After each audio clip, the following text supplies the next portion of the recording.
Elevated construction, structural limitations, and historical preservations made the Navy Rotunda and Memorial Hall a uniquely complex project for Scaffold Resource.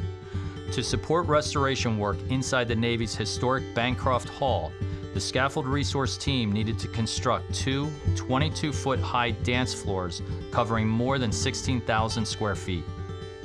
The tunnel system running beneath Bancroft Hall, however, limited allowable loads to 100 pounds per square foot. The team designed a custom base of 4x4 lumber and steel beams to evenly distribute the load and remain within the load limit. They also installed 8 rolling towers to provide high and low ceiling access and equipped the towers with custom fabricated casters to ensure their loads were evenly dispersed.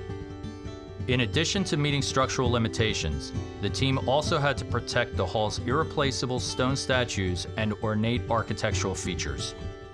They constructed custom plywood barriers to shield delicate features from debris, tools, and human contact throughout the project.